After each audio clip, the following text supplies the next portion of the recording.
Hey guys, what's up? Optimus Tom here once again for another episode of I See What You Did There, our little look into the eyes of the pros throughout the awesome spectator mode that Riot Games has provided us in their game League of Legends.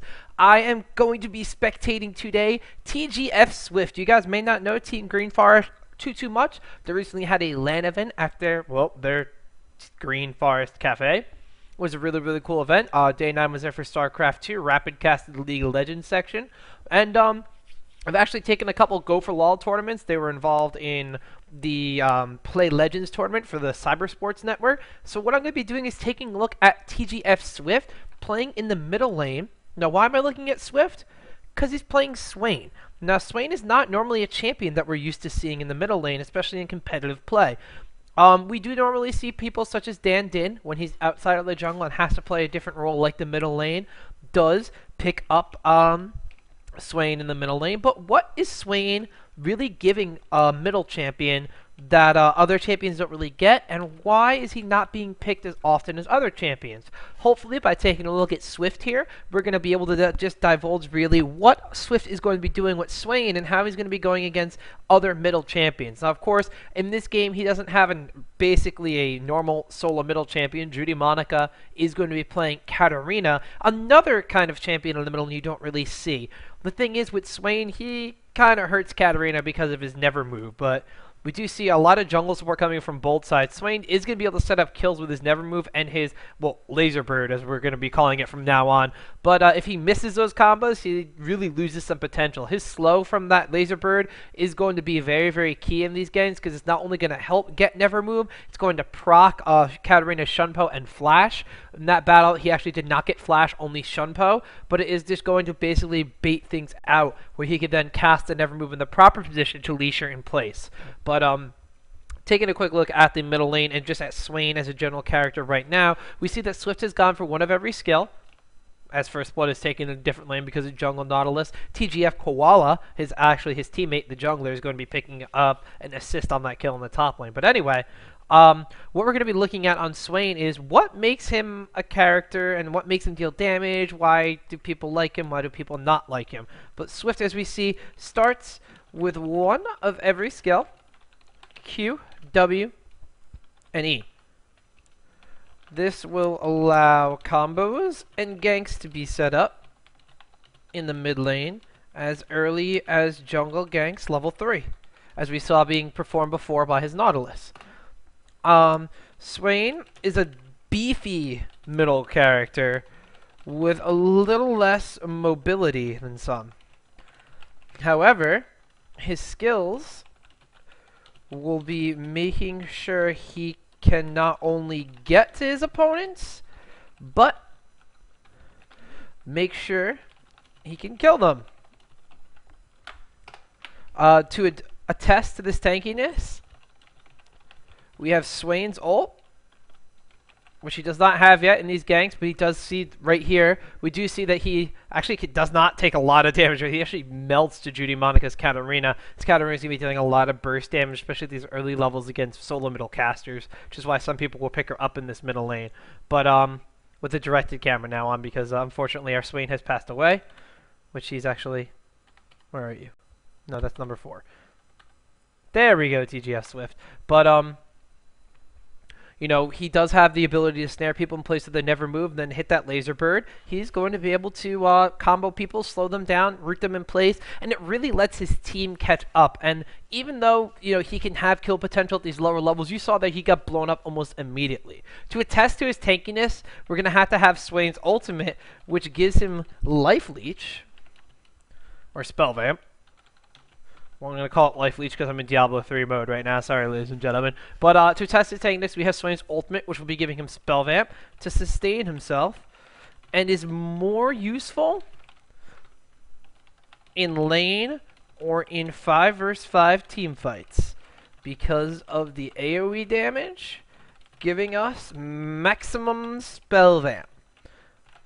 So what we have right now is a character that can dish out some crowd control, can dish out a little bit of damage. His E is going to be actually multiplying that damage, which you see that Swift is going to be maxing first.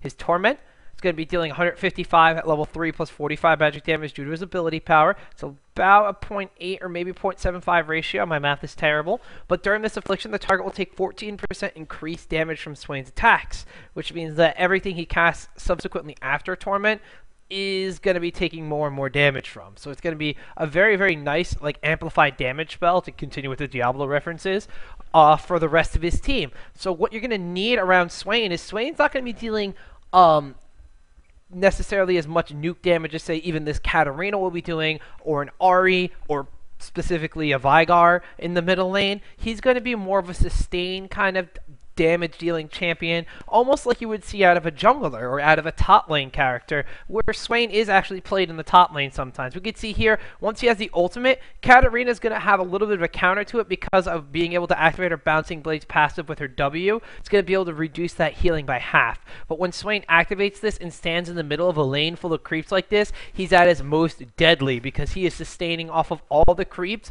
And what Katarina is going to have to do is try to force him out of this situation, because even if she reduces his healing, it's not like just having reduced healing is going to be enough to kill Swain. He's still going to be spell vamping off of everything, so he's not necessarily, you know, gimped when that happens. You see that Katarina has to avoid Shunpoing into the Never move, because that could set up Swain for any number of his combos. We did see him burn all of his spells to just deal some damage. He has to pop some health potions.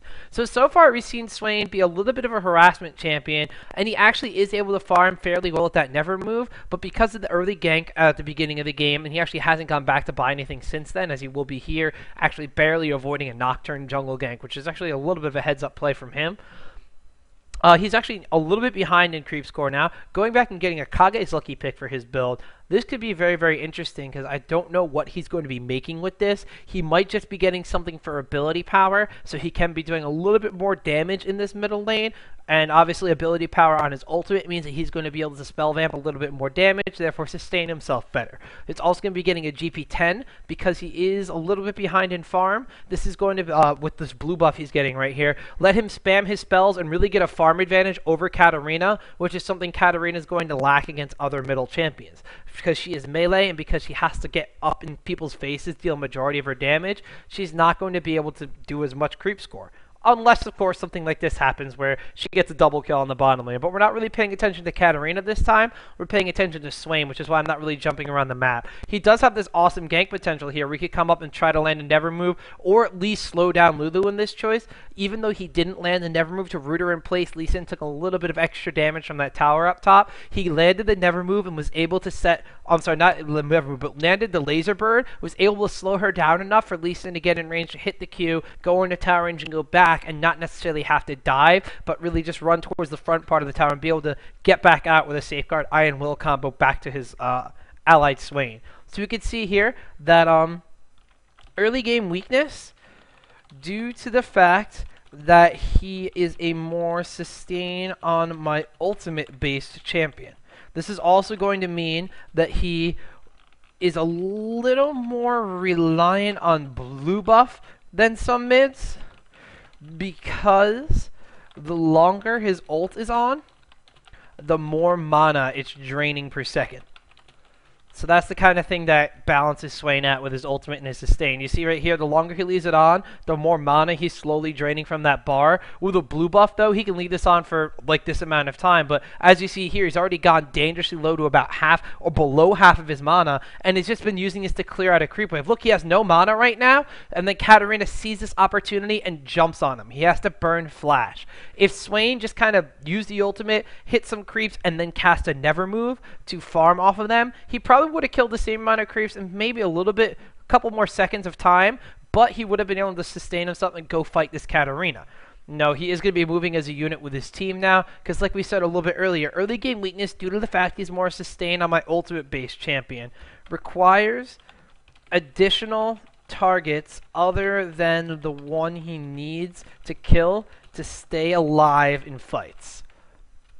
Otherwise, his ultimate's not going to be able to sustain off anything, and he's not going to be in a very, very well place in this middle lane. So he's not a bursty champion. He's not a straight tanky champion. He's this kind of combination of damage and sustain that until he gets items and gets into a later stage of the game, he's going to need a little bit of help. Even though, you know, he has a way to root people, he has a slow, and a lot of these crowd control effects that you don't see on normal middle champions, he has kind of something bad built into him at the same exact time. So, just noticing that I had most of the game sounds on very, very low. Now that I've turned up my volume a little bit, hopefully you guys will be able to hear stuff other than just myself talking. So apologies for that. My sounds were extremely, extremely slow on my headset. I was checking exploit too. My settings were fine. I was just like, oh, I actually can't really hear anything myself. So, as we do see here that Swain not necessarily well positioned in these early team fights, especially with the team comp that he's going to be in. Team comp is something that you want to have with Swain, maybe more of a little bit of an AoE comp, or something that's going to work with his ultimate and his root in place with his never move. Nautilus, he's a pretty good choice because he's going to be able to slow people down with his E, and of course he has the disable, being able to knock up a whole team if it hits them in the perfect way with his depth charge on his R. Janna's in the bottom lane with an Ashe, which is good for Ashe, but is very, very bad for Swain. Janna's going to be repositioning people in team fights and knocking them around the place. Swain kind of wants to root them in place and then sustain off them with his ultimate. Janna's kind of counterintuitive to this, so we're going to have to see how the Swain pick and the Janna pick really interact with each other as the game starts to go on. Up top, you know, we have a Lee Sin who's going to be able to run in and dive and stuff. Swain's going to be really cool because if he catches someone, Lee Sin can dive in, and then Swain can continue on his natural walking pattern to sustain off of them with his ultimate. Putting the E down on somebody is only going to let Lee Sin's damage out of the top lane go a lot better, especially because we see here Dynamic Fall, taking a quick look at the items on the bottom of our screen, is building a BF sword, which could only make me think that he's going to be going for a Bloodthirster build on top of those Doran's blades, something we would see out of a top lane champion like a Riven, which means he's going to be maximizing on damage and lifesteal, so he'll be able to sustain himself as well on top of this Safeguard Iron Will combo, and the sustaininess and dealing lots of damage is going to work very well with Swain, because it's exactly the same kind of thing that he's going to want to do. So these two champions will work together very well. I think Nautilus is going to be a great effect to him. Ashe, obviously, with her arrow is going to be a great initiate to help Swain land those never moves in team fights. But Janna, we'll have to see if her ultimate really messes things up for Swain, or if she's going to be able to reposition people into a position where Swain can sustain and never move. If we take a look at this early team fight here, there's already been stuff going down the bottom. Swain's going to activate his ultimate. He actually does hit a never move on some people, but he just doesn't really have the sheer damage yet. He's going to go for a Catalyst into Rod of Ages, so he doesn't really have full damage potential yet. These ignites and the bouncing blades stopping the heal from his ultimate from Katarina are going to be devastating at this point in time. As you can see right here, this Katarina out of the middle lane currently is 7-0-1 against Swain. So this isn't necessarily Swift's best game on Swain, but we are really getting the shortcomings of what Swain does in the middle lane and why he's not necessarily a high-level pick in most high-level scenarios. So what we could do is, as we were waiting for our Swain to revive, as he will be momentarily, I can only hope, 4 seconds, 3 seconds, 2 seconds, 1 second. We see actually, it's a very early push from the enemy team too. They are up 10-6. 15 minutes into the game, they'll be knocking down both towers down here. So the enemy team is in a very, very good position. Swain will be getting that Catalyst. Now he's a little bit tankier, but he still doesn't have the big damage that he needs. So what we've learned so far is he has early game weakness due to the fact that he's more sustained on my ultimate base champion, requires additional targets other than one he needs to kill to stay alive in fights, and is a little more reliant on this blue buff than some other mids, because the longer he has his ult on, the more mana he's draining per second. This is, of course, going to translate to the fact that Swain will not be dealing a ton of damage until he builds some AP. Despite his E increasing damage dealt, he really needs a team that can capitalize on this. Also, if we go back to his early game weakness due to the fact he's more sustained based on his ultimate champion, he is easily countered by reduced healing effects. And then we're going to say here, an example, Katarina with Bouncing Blade. As you see, Swain's going to be able to help out his team a little bit when they catch people out of position. He's really good at doing that with his never move, and of course his laser bird, slowing people down, rooting them in place. If someone overextends or someone, you know, is out of position, Swain can really punish them. We saw him do that up top with Lulu when he went up for the gank. So Swain does have a lot of crowd control you don't see on these middle champions. I know I said that once or twice already. But I'm trying to find some redeeming qualities of Swift's game right here, because unfortunately, he's showing us a lot of the shortcomings of Swain, but I really want him to show you guys how powerful he could be towards the later stages of the game. So with this 4-1 Lee Sin on their team, I'm really hoping that the blue team can bring this into more of like the mid to late game, so we could really start showing you Swain as a powerhouse once he gets a little bit of items on him. So, anyway, he's easily countered by reduced healing effects. An example of this, countering with Bouncing Blade, Ignite, Morello's Evil Tome with its new passive can do this, and some people starting to favor Executioner's Calling on ADs. This could all spell very, very bad things for Swain. So these are things you really need to keep in mind. If you're going to be picking Swain, you are countered by a plethora of items or abilities built into the game. So you really need to, be combating this the entire time. We saw the Katarina pick actually worked out very, very well against it because of that reduced healing. Here over the wall, he's going to be able to land a very nice never move, and his ultimate's going to be sustaining everything too. Katarina's really beefy at this point in time though, so he's not going to be able to do a lot of damage. He is going to be able to take down Kog'Maw, but after that, he's going to die to the Gunblade at less than 20 minutes Katarina. On top of this, Nocturne is 6-0 and 6-2, so the enemy team is really just bringing the powerhouse down on Swain. It's not necessarily all of Swain's fault either at this point in time. His bottom lane is a combined 3 and 6, so they're not necessarily on the upswing of everything. And on top of all this too, the enemy bottom lane's Kog'Maw is severely out-farming the Ashe at a 91 to 143. So even though, we've seen some cool things out of Swain, we've also seen how, there's not a real good team against another team. Your choice really doesn't matter. Even this Lee Sin here, who, he's 4-3 now, was 4-1 a couple minutes ago, can't even take down the low HP Nocturne or the low HP Nunu. He actually winds up dying again to this Katarina, who wound up being a very, very good counter pick to Swain because of that reduced healing effect. So let's follow Swain in his endeavors now. He's picked up a Blasting One, has his Sorcerer Shoots. He's going to start dealing a little bit more damage with 129 ability power. Once he gets that, once he gets the Rod of Ages, he's going to have everything Swain is going to want in the game. Swain is a champion that wants a balance of tankiness and ability power to deal damage. In this regard, he's a little similar to a Galio pick, but relies more on the AP than the tankiness from items, and uses his ult to sustain himself this way. So even though Swain is viewed as a more tanky middle lane choice than, some of the other traditional champions like a Morgana or someone like that, he still has a weakness to the fact that he has to build this ability power before his innate tankiness through sustain is really going to be building him up.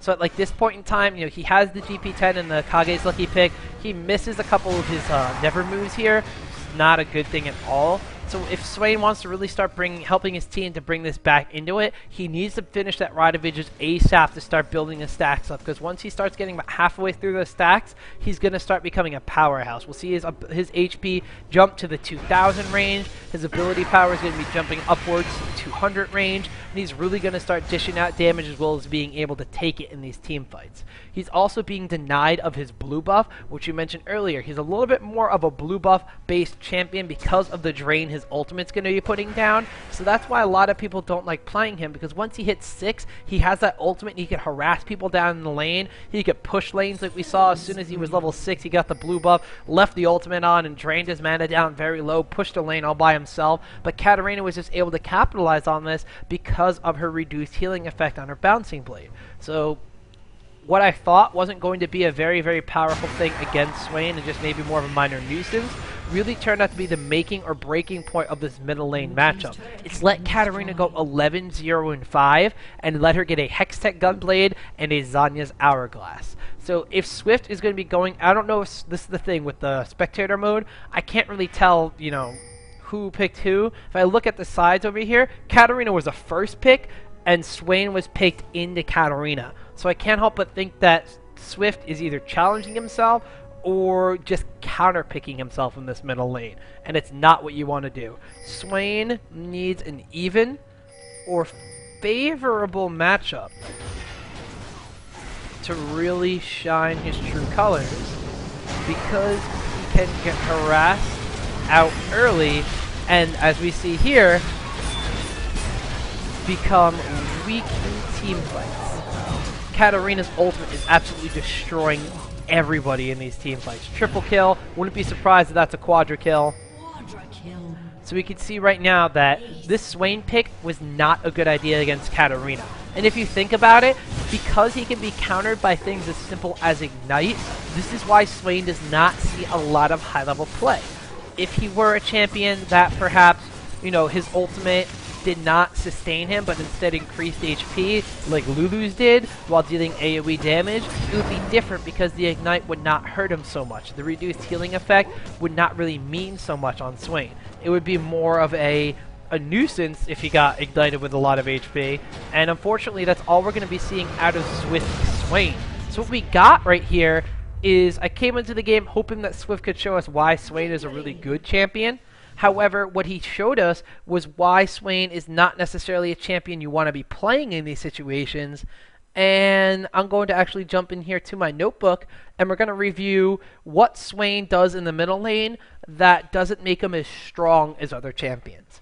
As we can see here, he started with every one of his skills, Q, W, and E, to allow for combos and ganks to be set up in the mid lane as early as a jungle gank from level 3. This is something very positive. Unfortunately, he missed the never move and was not able to get that early gank off when we saw Nocturne and Katarina in the middle lane. Swain is a beefy middle character with a little less mobility than some. However, his skills will be making sure he can not only get to his opponents, but he can kill them. We're going to have to add to this, though, if he can land his skill shots. And in this case, we'll say never move. We saw a lot of missed opportunities from Swift in this game where he wasn't able to land the never move, therefore he wasn't able to capitalize on a gank. Even though he landed the laser bird and got the slow, sometimes laser bird is not enough. You really need to land that never move, because the crowd control of rooting them in place is really what makes Swain powerful. Later stage fights, it decimates an entire team if you could catch them all in it and then just run in and just sustain off everything. Even if they decide to focus you at that point, you're sustaining enough life off of them because you have a lot of ability power and it's going to be giving you spell vamp. If you sustain enough off of this, even if they focus you down and they ignite you and they just insta-give you, it's going to be giving your team 4 or 5 seconds worth of time where they could just completely beat down on the enemy team unhindered, and that's really what Swain's going to be doing. He's going to be setting up his team to pick up these kills. He could put his E down on people to make them take extra damage. He could slow people down. He could root people in place, but he doesn't really deal massive amounts of damage until he gets a lot of item ability power. So Swain is more of a asset to a team rather than being a full AP carry like an Ahri or a Veigar or any of those champions we talked about before, who could burst, sustain themselves a little bit, and have a little bit of crowd control, but not as much as Swain. To attest to this tankiness, we have Swain's ultimate, which is going to be giving him spell vamp. We already talked about this, to sustain himself. It's more useful in a lane or a 5v5 team fight because of the AoE damage, giving us maximum spell vamp. This will lead to Swain not really getting many kills outside of ganks. So Swain either needs to farm his lane to win, or have a very good jungler babysit or early gank the middle and take advantage of Swain's early massive crowd control. So this is what I like to see with that Nautilus gank coming in, with the slow and the dredge line and the never move and the slow from Laser Bird. They would have had a really, really good combo to run in here and get massive early kills in the middle lane. However, Swain couldn't land his never move, so he wasn't able to capitalize on this. Therefore, he fell behind in lane because Katarina took advantage of his lack of mobility and took advantage of the fact that she could counter his sustain by making him not heal as much. We do see here he has early game weakness due to the fact that he's more sustained on my ultimate based champion. He's easily countered by reduced healing effects, Katarina Bouncing Blades, Ignites, Morella's Evil Tome, Executioner's Calling on the ADs. All things you have to be very, very careful of as Swain because you're countered by items and summoner spells, things that anybody can bring into the fray. He requires additional targets other than the one he needs to kill to stay alive in fights. He's a little more reliant on blue buff than some other middles because of his how longer his ult's on, the more mana he's draining per second. Swain will not be dealing a ton of damage until he builds some AP. We've already covered some of these things. Despite his E increasing damage out, he really needs a team that can capitalize on this. More of a team fight AP mid than a true AP carry like Ari, Vigar, etc. Swain is a champion that wants a balance of tankiness and AP to deal damage. Similar to a Galio pick, but he relies more on the AP than tankiness from items and uses his ult to sustain himself this way. He does not have a passive like Galio to give him true edge over the middle lane. His passive lets him spam more spells by giving him extra mana on hits, but it's not directly not directly related to combating enemy champions. Therefore, he is weaker than a Galio pick against a standard AP caster. Swain needs an even or favorable matchup to really shine his true colors because of this. Because he can get harassed out early and become weak in team fights, he really needs some sort of early game advantage to let him kind of snowball into this champion that could do more than just crowd control and really add a little bit of damage. So what we've really learned here is that Swain is a complicated champion to play, and unless you're going to be landing a lot of his skill shots and unless you're going to be really working as a team, he's not necessarily a champion you want to see. So with what TGF Swift has shown us is he's not a real solo queue stomping champion. He's more of a champion you need a team to be built around or need team coordination so you can land these crowd control effects and really start to decimate people with your ultimate and your sustain and let your team be set up for these kills. So that's what's really, really cool about following these pros in this show is sometimes you see them do really, really cool stuff on champions, and sometimes they teach you why these champions are not going to be as good or where even they can improve on their game. So hopefully you guys will take these notes. I'm going to be posting the notes in the description as I always do on these videos, so you guys have a really good list of what Swain is as a big champion and what you are not, like basically what you need to improve on your Swain game in order to make it so it's not like this TGF Swift game where you start, you know, helping your team bounce back from being behind situation instead of kind of, you know, just dragging them down a little bit more. If you're able to land your never moves on all your skill shots, if you're able to, you know, disable the right amount of people in these team fights, and if you're able to really just stay on par with the farm in your lane and not let them get so far ahead of you like you did with that Katarina, and make sure you don't counterpick yourself, that's crucial. You're going to be in okay shape with Swain. So take a look back over these notes, especially the beginning part, because it gives you, you know, what your starting build should be, you know, let you know what your champion's limitations are. And this is basically what the video is. It really lets you know what Swain's limitations are and how you can expand upon this